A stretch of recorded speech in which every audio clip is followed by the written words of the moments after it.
Hey everybody, welcome back to Past Gas. This week we're talking about the Ford Thunderbird. By the end of this episode, you're going to be looking up 10th gen SCs on Bring a Trailer all day. These are some cool cars. There's some really not cool cars in this episode as well. But it's an interesting story, and I can't believe it's been 20 years since the Thunderbird died in 2005. It's pretty crazy. Let's get right into it. In the years following World War II, automotive designers found influence in the vehicles that propelled the Allies to victory. And while fighter planes gave us tail fins and jet-age insignia, automakers would also borrow from the civilian rides that young American soldiers swooned over on the streets of England, Germany, and Italy. These weren't your average autos, they were something that hardly roamed the road stateside. Sports cars. As post-war occupations took root, servicemen got their hands on Jaguars, MGs, pre-war Bugattis, and the like. They loved how lightweight, nimble, and fast these tiny two-seaters were. When their tours were up, some servicemen even brought them home. It didn't take long for domestic automakers to take note of the sports car craze. While several limited-run options were offered domestically in the late 40s and early 50s, Chevrolet led the legacy automakers into the sports car market with the debut of their Corvette in 1953. The fiberglass roadster sent Ford executives scrambling for a rebuttal. And to their surprise, a small group of Ford engineers and designers had already spent more than a year toiling away on a secret project. What they had come up with would not only combat the Corvette, but would also shape and reshape the automotive landscape for the next 50 years. Today on Past Gas, it's a tale of adaptation and experimentation, with a vehicle that at times struggled to find an identity and created a class all of its own. It's time to get to know the Ford Thunderbird.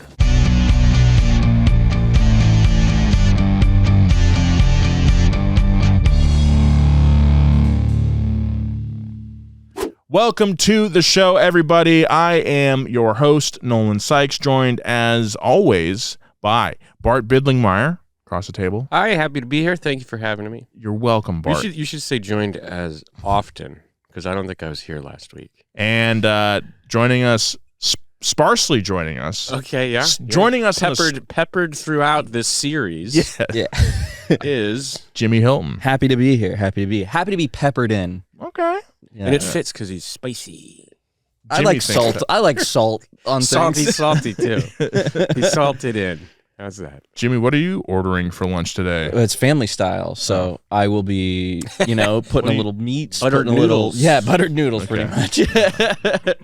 I'll never forget when you ordered buttered noodles at Cheesecake Factory. A lot of people have told me about that moment. Yeah.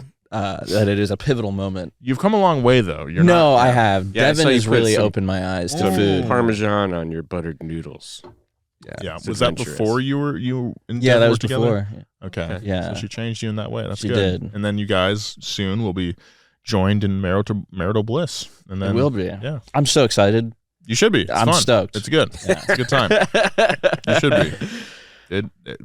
Being married is cool. Yeah. It's fun. Get married. Everybody get married. Now, look, everybody do what feels right for you. That's what I was gonna say. Yeah. That's what I was gonna say. Marriage fits me well. The tropes of like my wife, like she doesn't let me do the things. It's like that doesn't really apply to me. It's fine. Yeah. It's good. It's been nice. I've been having to take care of her after a surgery. It feels good to take care of someone. I see. Yeah. Anyway, Ford Thunderbird. Jimmy. Weird one. Bart. Yeah. Weird one, Yeah. you say. I mean, it's like a Palm Springs car. It is a Palm Springs. Well, it depends. The early ones. The new ones. Like it's just very like pink. I mean, like it's pink. They're outrageous. I don't know. If I go to Palm Springs, I'm gonna see one. You probably will see one. Yeah, like that's true. I feel like every time I go to Palm Springs, It's like, And that first gen did have a lot of like coral colors. Yeah. very pastel. Yeah, I've rented one that was like a sky blue. I remember that one. Kind of Thunderbird. Yeah. Mm-hmm. Leaked oil everywhere. Did it? I feel like it did. Might have. I don't know. It was fun though. It was cool. And then the later ones, the 60s ones that have like the pointy noses. I love those. Those are very cool. And then like later on when they're like in the 80s and 90s, that's when it gets a little weird. That's when you get into Phil Soulier territory. Yes, director Phil here at Donut. And then you get the 2000s retro reboot, right? That Halle Berry drove in Die Another Day. I don't remember weird. that. You don't remember that? I remember her being in it. I Yeah. don't remember that she drove that. That's what she drove. That was her car. That is like such a PT Cruiser car. Like it's in the same kind of ballpark where it's like trying to be classic. The retro futurist. Yeah. Yeah, I would love to see someone make one of those like really sick. Just slam it on its nuts. And Yeah. put Well, VSKFs on it. yes. Many American manufacturers faced unprecedented challenges during and after World War II. But for the Blue Oval, the era was especially turbulent. In 1943, Edsel Ford, who had served as president of the Ford Motor Company since 1919, died unexpectedly, forcing his aging father, Henry Ford, to reassume the role. But the job was beyond Henry's capacity. His mental acuity had faded in recent years, and his erratic decisions and unwarranted mistrust of his team cast serious doubts on his ability to lead during critical wartime production. Oh. Man, that must suck to have someone in charge who's got fading mental capacities making random decisions that you can't really explain. Making bombers and Ford didn't make did they make tanks? I'm not I sure. think that was General Motors. But But yes, I feel you, Bart. Yeah. I like it. Yeah, Henry Ford, the guy who like loved eating weeds around his house. This isn't Henry Ford the Elder. It is. It is Henry Ford. Dang. Hank the Deuce, Henry Ford II, was in the 60s. Okay. Yeah, so this is OG Henry Ford. whoa. Good Lord. Yeah. Don't call it a comeback. I mean, it wasn't, is what we're hearing. In response, Edsel's son, Henry Ford II, was called home from the Navy and named as vice president at just 25 years old, vice president of FOMOCO. Right. He's in the Navy. He's in the Navy at 25, and they're like, hey, Can you I come mean, back? that's how it, we need your captains of industry to come back home. right. It's pretty crazy that they're that rich that they could be like, you know how I know we're in a war. Yeah. you Pull know, him out. But we need this guy Yeah. to run Ford. Pretty crazy. This was a crash course in industrial leadership. Just a few weeks after the end of the war, he took over as president and CEO. Oh, they didn't pull him out of the war. It was 43. Oh, so Yeah, they we're were- in. We're in. I got it. So they brought We're in him Italy home. by that time. They're training him up, Yeah. and at the end of the war, he takes charge. Ready. Yeah. Got it. His nickname is Hank the Deuce. Great. Yeah. Upon his arrival at Ford, the Deuce implemented a significant shakeup in its leadership. Hank was aware of his inexperience and recruited seasoned executives like Ernst Breech from General Motors and brought in a team of bright young veterans from the Air Force known as the Whiz Kids, which included future Ford president Robert McNamara. Amid all these shifts, and as we mentioned at the top of the episode, MGs, Jaguars, and other European sports cars began appearing on American roads, often brought home by returning servicemen. Others turned to hot rodding, and specialty builders like Curtis, Ronco, and Cunningham debuted their own limited-run roadsters to rival these imports. In 1949, Crosley introduced the Hot Shot, the first mass-produced American sports car. That same year, most major automakers launched their first all-new post-war designs. Ford's low-slung shoebox style earned praise, while GM and Chrysler stuck with more bulbous looks. Bulbous. I go into car dealerships. You got any bulbous cars here? I don't want anything if it's not bulbous. If it ain't bulbous, no. No I'm deal. just letting you guys No know. deal. Deal's off. Deals off. Still, GM, led by Harley Earl, set enduring trends like tail fins, first seen on 1948 Cadillacs, an element designed by Frank Hershey. Earl also pioneered concept cars like the Buick Y-Job, and most importantly, championed the idea of a domestic sports car for GM. When Hershey later joined Ford in the early 50s, he brought that inspiration with him. We have a industry in flux at this time. Mm-hmm. There's a new kind of world order. America hasn't, aside from Pearl Harbor, we Right. weren't really affected in the same way at all. Our as- infrastructure is intact. yes, completely intact. Thus, our economy is completely intact and ready to just be thriving. And the And New Deal. And we've Mhm. got We're all this new building tech. roads. We've got All like, these new roads. Mhm. Yeah, we got all the new tech.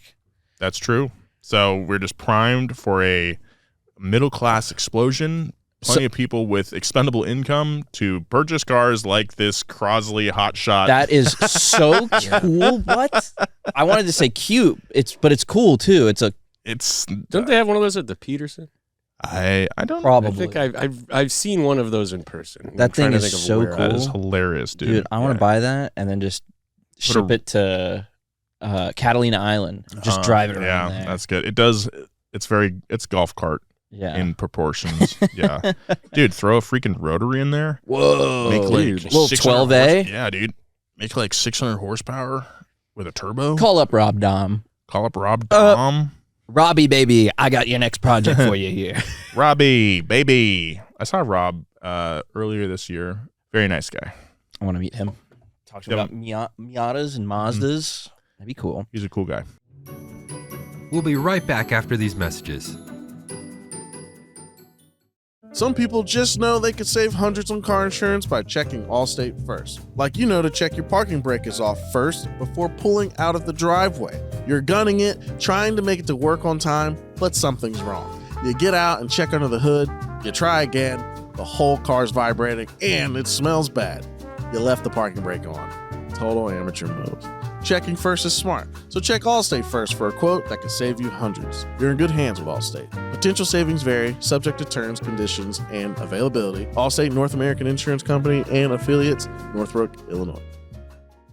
Thanks to our sponsor, Hankook, the official tire sponsor of Donut. Hankook's Dynapro off-road tires offer great traction through terrains without compromising on-road comfort. They're great on a wide range of vehicles, from SUVs, to light trucks, to the Ranger. When we were out in Baja, we lost our spares and ended up running the same set of tires for the entire 2-day race. We're actually still running the same back ones right now. They've got an aggressive design that not only looks great, but also protects you from punctures and gives you grip in sand, gravel, mud, you name it. And they last a long, long time. Thanks to Hankook's durable compound, you can get a lot of trail or road under your tires. And I can hear all you city people at home, I don't go off-road, I like asphalt. Hankook's got you covered too with their Ventus brand of tires, which are optimized for high-speed driving and stability on your beloved roads. With Hankook's extensive product family, you're sure to find something to suit your needs. Get your tire journey started at HankookTire.com and see just how far these wheels can take you. That's HANKOOK,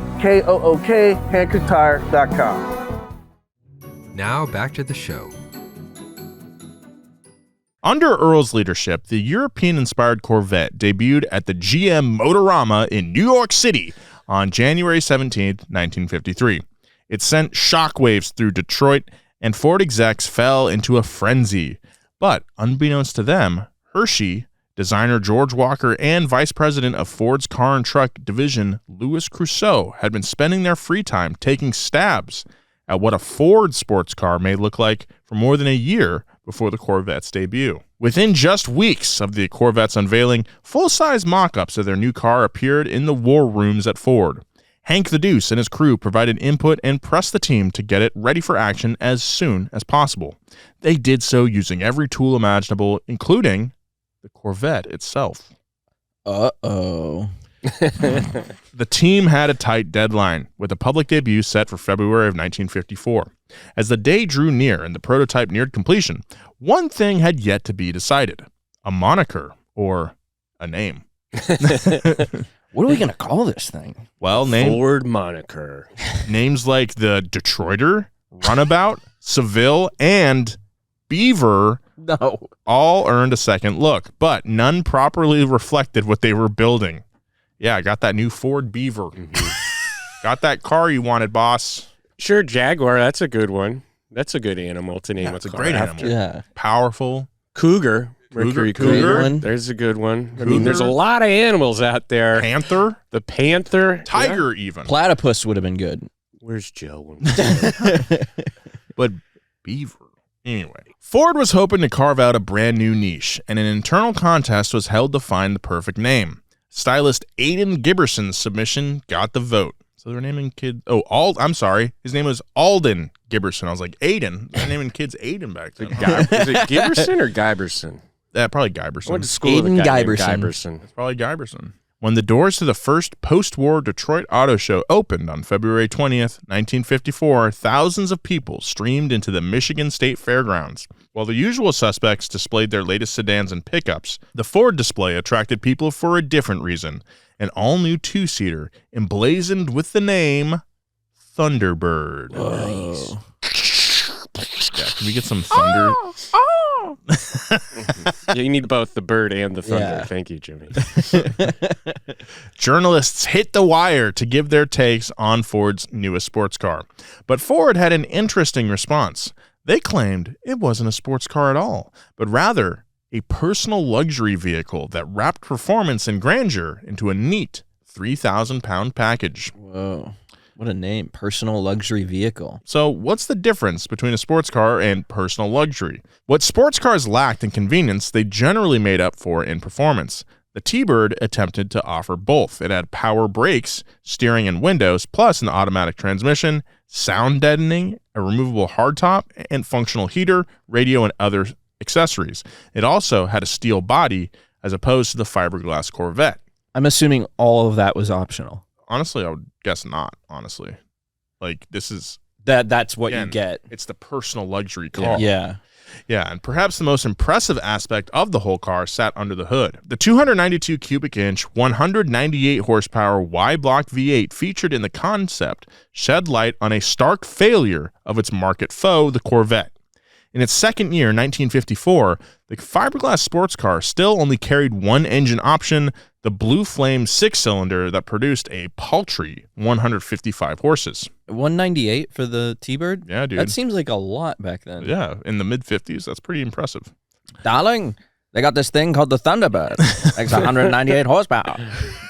The public response to the Thunderbird was overwhelmingly positive, earning it a green light for the next model year.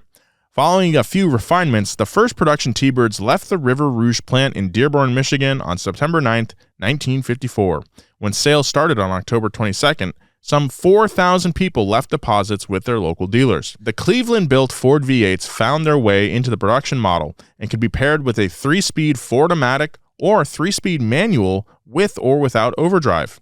The move forced Chevy to take action, finally giving the Corvette a V8 for 1955. Yet, plenty of differences remain between the two cars, and in the eyes of consumers, the luxury of the Thunderbird far outweighed the Corvette's performance gains. Sitting at the top of Ford's lineup, the new Thunderbird cost $2,944 in 1955, about $35,000 today. Not bad. I was expecting more. Even at $40 more than a Corvette, Ford couldn't keep them on the lots. Ford smashed its sales goal of 10,000 units, selling 16,155 T-Birds in 1955. Dang. Meanwhile, Chevy managed to move only 700 Corvettes. Oof. Damn. That's crazy. But that was their strategy, right? To do so. It's like, all right, if you're looking at a Corvette, we're going to make you decide between a car that does one thing and a car that does everything you're used to and the thing the other car does. Yeah. Which is solid. Yeah. That's why the luxury, right? The luxury. Exactly. The option. I mean, it's interesting because I think today, I mean, certainly something we talk about a lot and other people in our car space talk about is like, oh, consumers these days just want convenience. They want luxury. Right. That's why manufacturers don't make sports cars, is because like people won't buy them because they want all the convenience. But it's like it's actually happened in the 50s. Yeah. Yeah. Always been like that. Always. We love our treats. Yeah. I love a good sweet treat. We love our sweet treats here, Jimmy. Yeah. Ford had a winner on its hands, but they also had a big problem. It cost more to produce the car than they could sell it for. In the eyes of Crusoe, the VP of the Ford division, it didn't matter. This was the brand's halo car. It attracted buyers to the showroom for sedans, wagons, and trucks, and away from General Motors and Chrysler products. Crusoe, like Hank the Deuce, loved the car. They both added model year touches. Crusoe suggested the iconic porthole window for 1956 to improve visibility. Cool. Very aquatic. Improved visibility for who? Yeah, for what? Submariners. I guess when you're like backing out, you could look back there. And Henry Ford II took inspiration from the Lincoln Continental for the rear-mounted spare, which addressed an issue he had with the car. The trunk wasn't big enough to carry golf clubs. That was a problem worth solving back in the 1950s. Super important. If you can at least fit one club, you're good. Yeah, one club. Which one? One club. Which one club? My 9-iron. 9-iron. You can putt with that too? Sure. Okay. But Robert McNamara, working under Crusoe, argued that every unit needed to be profitable on its own, and the two-seat Thunderbird wasn't pulling its weight. He knew customers routinely asked dealers if the car came with a back seat, some walking away because it was too small. He believed this to be the answer to the production cost problem. While the 1957 model was too far along for changes, McNamara's vision soon prevailed. The final two-seat Baby Bird rolled off the line on December 13th, 1957, effectively ending any rivalry with the Corvette. In truth, plans for a larger Thunderbird had been underway since late 1955. When the 58 model debuted, it was 2 feet longer, featured a unibody design to retain its low-slung look, and it seated 4 people. Were people upset at this? I doubt it, because they didn't market their car as a sports car. You know what I mean? So they could never So it's not like go back and be like, right. oh, well, it's a sports car. What are you doing? Right. Ooh. Yeah, this second-gen Thunderbird, I do not. Do we have a pick? It's pretty, I mean, it's cool. I would definitely drive that. What year is that? That's 58. That looks like an Edsel. It is somewhat Edsel-like, yeah, when those headlights. Yeah, you're right, Jimmy. I don't know. This is the dark times of Ford. The 57, though, I think I rented a 57 to take our engagement pics, but I love those first gens, man. Yeah, it looks They're so great. good. It's also really funny to think, like, yeah, it's got a big V8 for the time, but that thing was like one of the slowest cars I've ever driven. Of course, because it's a big, heavy boat. Yeah. 3,000 pounds, though. Not bad. Okay. It was fun, though. We took it up to, like, the top of Stunt Road. Nice. It's a good drive. Yeah. It was really fun. Just cruised along PCH. And that's like the 55 miles an hour in a car built in the 50s is like the perfect kind of like speed. Great car. I want to buy one. Every car you drive, you want to buy. Well, Chloe in particular, Chloe loved that car, and I was like, if this is the... Did she have was she wearing like a long scarf with sunglasses and her hair up? Her hair was. Oh, dang. She did wrap something around to like protect it because we were taking photos, you know. So anyway, it's great. Yeah, she had the whole 50s. That's how it would have been. We weren't like dressed up like greasers or anything. We didn't have like a 50s look. Have you seen that guy on TikTok or Instagram Reels who like dresses up as a greaser? No. What does he do? So fun. He's just like, things I'm not worried about. My car breaking down and being judged by like others for being this. It's so funny. I got to show it to you later. It's really funny. The third generation Thunderbird set the stage for the big two-door coupes of the 1960s. It didn't just grow in size, it packed more power too. A 352 cubic inch FE Series V8 making 300 horsepower gave it the muscle to match its extended footprint and made it ideal for cruising the growing American highway system. McNamara's gamble paid off. The 1958 Thunderbird earned Motor Trend's Car of the Year and outsold its predecessor by 16,000 units. The momentum continued in 1959 with a 350 horsepower engine and a vast array of customization options, including 19 solid colors, 41 two-tone schemes, and 14 seat material and color combos. Oh, that's that line sick. to divide, the chrome line dividing. That's you get cool. Two-tone. I like that. Or top. That's insane. By the end of the decade, annual sales climbed to nearly 93,000 units, cementing the four-seater's success. Nice. It seemed that nothing could stop the Thunderbird. But changes soon hit Ford, and the Thunderbird's once niche market started to get crowded. As the 61 started rolling off the line, the car's champion, Robert McNamara, became the president of Ford, the first to hold the position from outside the family since 1906. But it wouldn't last. He left 2 months later to become newly elected President John F. Kennedy's Secretary of Defense. Then the competition really came knocking. Oldsmobile introduced the Starfire for 1960 as a direct response to the T-Bird. Dang, that's a cool name. And Buick followed in 1963 with the Riviera. The Thunderbird even found itself in competition with the more expensive Chrysler 300 letter series. Ford's own line also carved into sales. The Galaxy offered similar performance and could be had with 4 doors, and so too could the Mercury Monterey. The personal luxury space became crowded in the mid-1960s, but the Thunderbird nameplate held strong through generational redesigns in 1961 and 64, the latter nearly receiving a front-wheel drive layout. What? That'd be crazy. More room, though. That's true. Yeah. As the Pony Core. That's one of your open tabs. As the pony car wars took off in the mid-1960s and a flood of new competition came gnawing at the T-Bird, Ford struggled to place it in its lineup. Lee Iacocca, vice president of Ford's car and truck group, had a unique idea. Known for helping to create the Mustang, the car that ultimately stole the Thunderbird's sporty image, Iacocca had a talent for reading the market. When it came to the Thunderbird, he believed the public wanted more doors. Iacocca's version of the T-Bird, now available as a 2-door or a 4-door with rear-hinged suicide doors, Oh, that's cool. That's sick. became an image car. It was less sporty than ever, but it upped the entire ante on luxury. It also reduced costs by sharing production with the Lincoln Continental Mark III. When designing the Mark III, Iacocca told stylists to, quote, put a Rolls-Royce grille on the Thunderbird. Whose idea was... This is interesting to me because I would have thought that Lincoln was the one that was like, we want to do these doors because they're famous for it, but it sounds like it was backwards. And it was Iacocca saying, Ford look, was like, hey, interesting. we got this cool car. Interesting. For the new enlarged bird designers, L. David Ash and Bill Boyer cited inspiration from new Ferraris and Ford cars of the 1950s for the exterior. Interior stylists retained the previous generation's 2-and-2 seating arrangements and developed 25 possible material and color choices for buyers to ponder, carrying on the custom of offering ample aesthetic options. Engine choices carried over from 1966, with the 390 or 428 cubic inch V8 both available, but either could now be had with a new 4-barrel carburetor.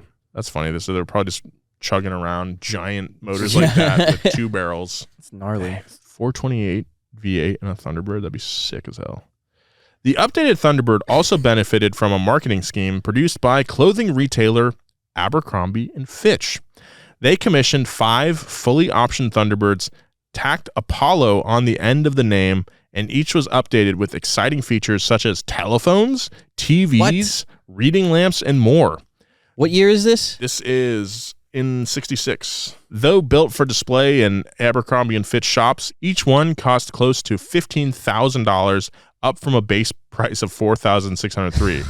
That's like spending $145,000 on a $44,000 car today. These significant changes, as well as the increasingly competitive field, caused Thunderbird sales to drop almost 50% between 1969 and 1971.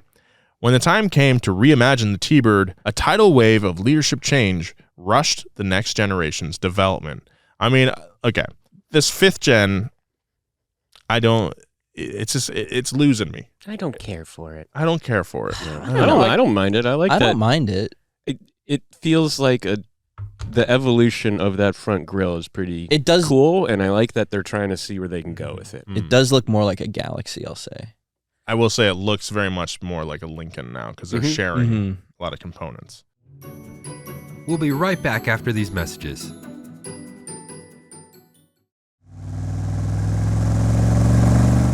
That's the sound of the Camaro IROC Z we built with the help of Ricky Stenhouse Jr.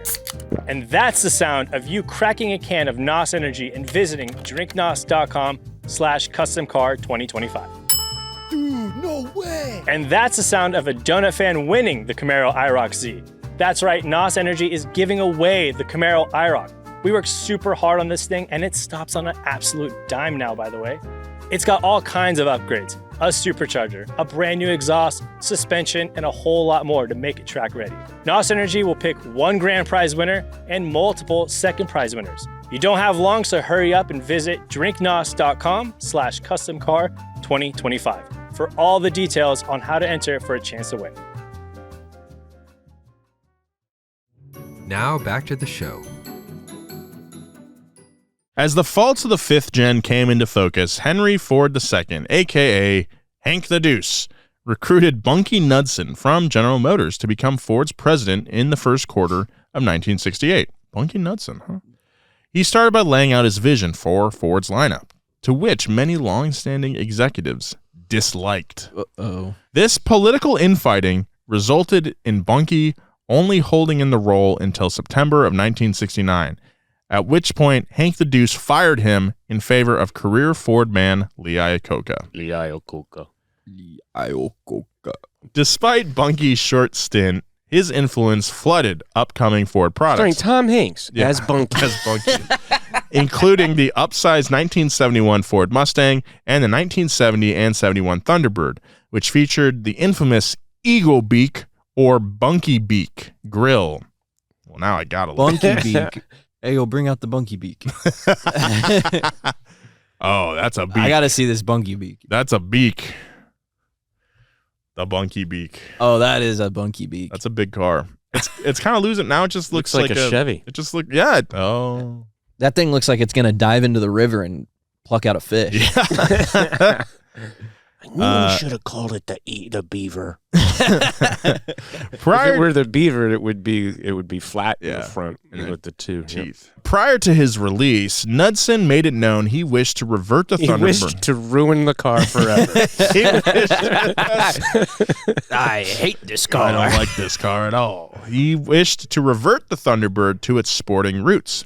Those plans went out the window with his dismissal, and with Heacock in charge, the Thunderbird was only destined to get bigger. When the 6th Gen debuted in 1972, it was the largest Thunderbird ever made. Critics lauded the big bird, and public response was very positive. Ford sold more than 50,000 Thunderbirds in 1972, a 60% jump over the previous year. In 1972, see, again, we're always talking, oh, cars are getting bigger, the industry's dying. This is the biggest Thunderbird ever, and it's like the most successful Everyone's by a buying huge margin. Yeah. Well, it's more successful than the last one. Didn't they sell 100K one year? Anyway. But yes. But a 60% jump. They're going to revamp it to make it bigger, and then people love it. We love our treats. We love having space, you know? Our roads are big. We love that the beak. We love the beak. In 1972, Ford also celebrated the production of the 1 millionth Thunderbird, which rolled off the assembly line on June 22nd. Unfortunately for Heacock, though, the good times would not last. Uh-oh. By 1974, the Thunderbird had ballooned from an overall length of 214 inches in 1972 to 225 inches in 1974. That's longer than my Ram. Truck, yeah. That's crazy. The latter carried a curb weight of nearly 5,000 pounds when fully optioned. A heavy car. And it's going to be making like 180 horsepower. Yeah, dude. 1970. This was the biggest bird ever sold, and its size would prove unsustainable as new federal fuel economy and emission standards went into effect amid the 1970s fuel crisis. By 1975, sales of the oversized and underpowered Thunderbird had fallen to 42,000. To meet the new standards, Ford had to put the Thunderbird on a diet. The car hit the gym, getting 8... just imagine a car just like lifting weights. Getting 8 inches shorter and 900 pounds lighter. That's not what the gym's for. You don't want to get shorter. You do enough squats, you'll get shorter. Doing my short gains. Yeah. 8 inches shorter and 900 pounds lighter before making its 7th generation debut for 1977. Amid the rising fuel costs, mid-sized personal luxury was all the rage on the roadway, and the T-Bird hit the mark. For the first time ever, it sold more than 100,000 units in a year. In fact, Ford sold more than 250,000 of the cars during each of the 3 model years of the 7th generation. It's crazy how this thing goes in dips, it feels like. Up and down and up and down. Well, I think it's also has a lot to do with its competitors. And would you think it's competing both through its 2-door and 4-door and even through the 70s? I'm trying to think who it's competing with. Impala? Yeah. Oh, maybe. Because it feels like they're making similar moves to what that car was doing up to the 80s, and then in... Yeah.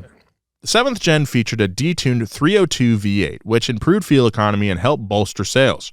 Ford also continued the tradition of offering many colors and many interior choices, with a total of 16 exterior colors, 12 matching or contrasting vinyl roofs, and 13 colors for the bench or bucket seats. Dude, we just don't have the same options these days. Yeah, unless that's you're buying so like a cool. Rolls Royce, literally. You know, I know, it's awesome. It seems like it didn't really get too affected too by the gas crisis. Besides that detuned engine, right? But that's what 1978. This is 77. Yeah.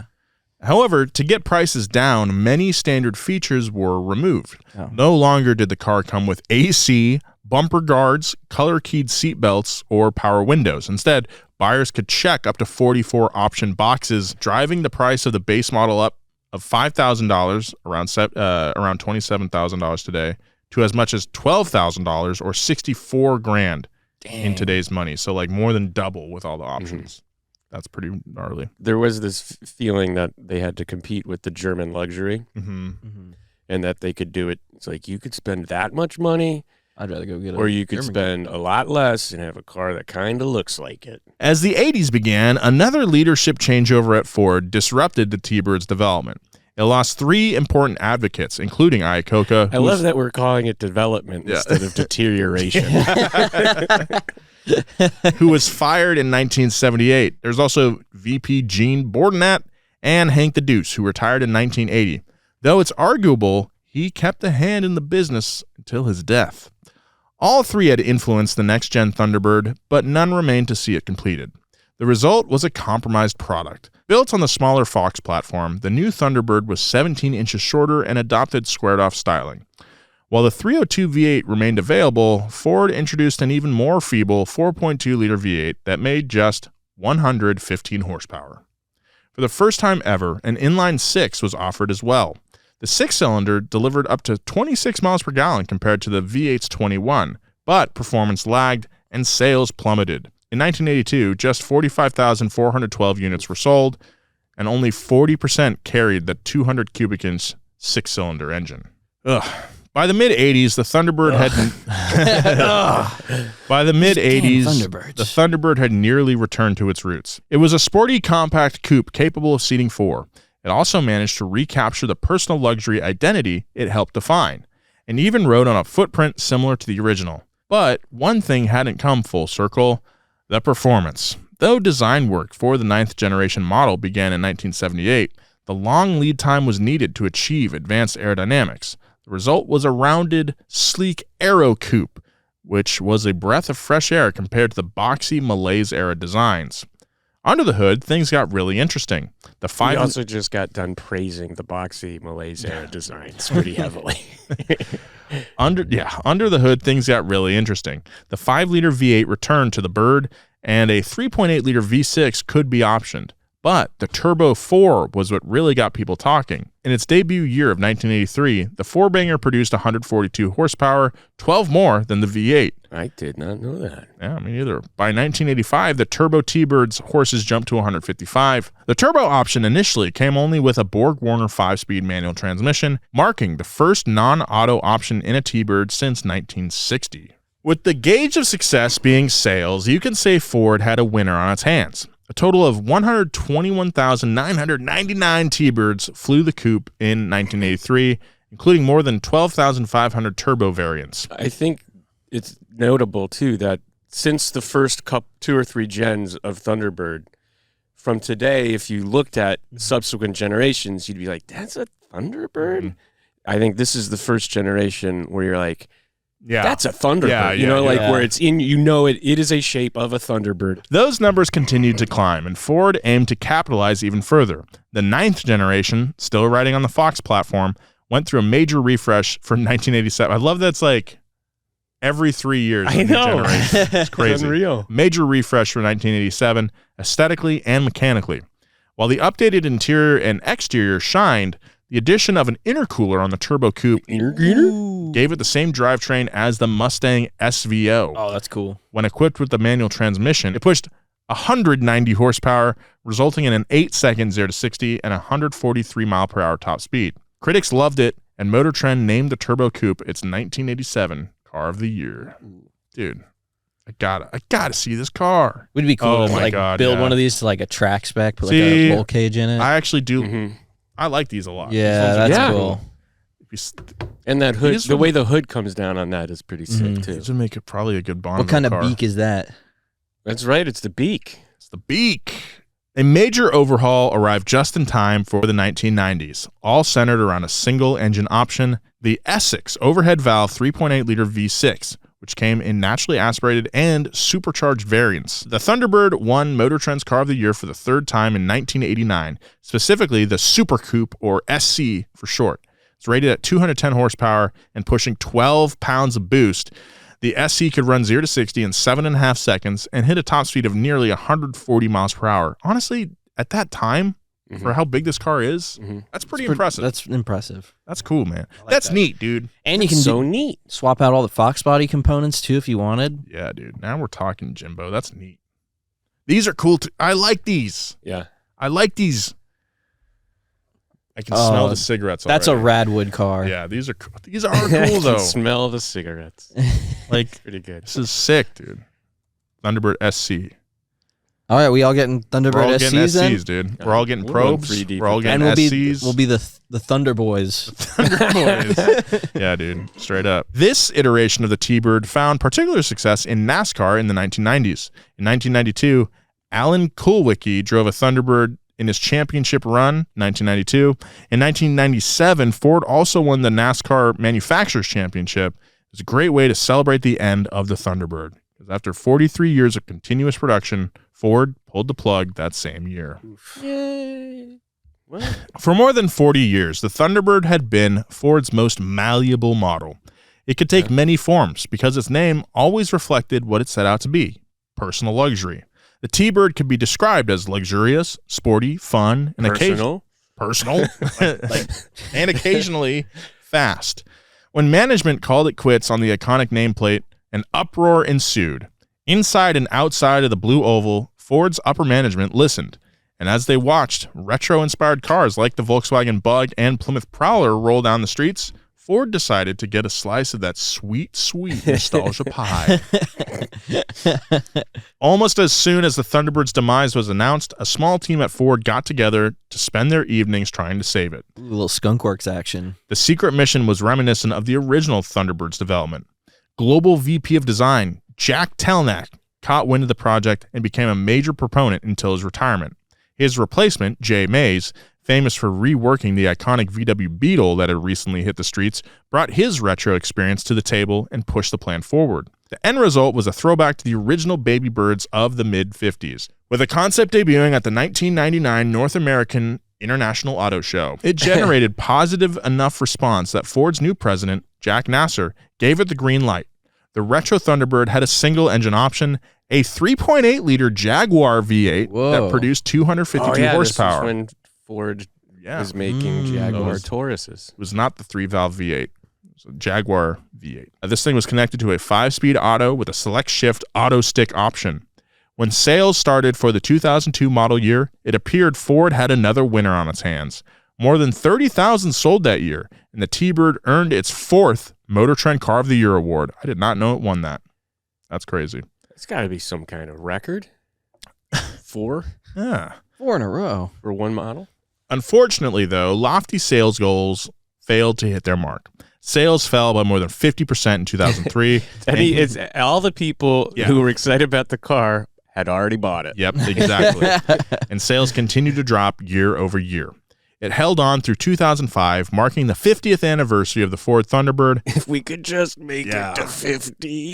A proper exclamation point for an iconic model. In its 5 decades, the Thunderbird reinvented itself time and time again.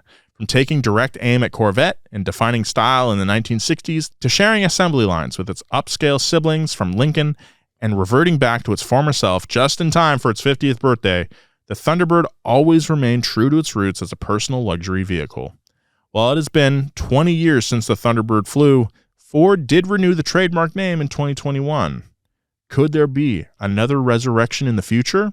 No, they're just keeping the name. Only time will tell. But hopefully it's electric. With a name like Thunderbird, it better be. They'll call it the Lightning Bird. Lightning Bird. Only time will tell. But if history teaches us anything, it's that legends never die. Whoa. And that's the story of the Thunderbird. Dude, chills. Guys, chills. Buy your No, gen. Set your Craigslist sale area to Palm Springs. 10th gen actually is what you want. I feel like I never see these ones too now. The latest ones? The new one, yeah. Yeah. I don't see the new them. one that was 20 years ago. Yeah. The newest. I mean, there's not that a lot is of weird. That was 20 years ago, huh? I know. Jeez. Dude. It's a classic. Yeah. Dude, Xbox was out then. The original. Wow. The original OG Xbox.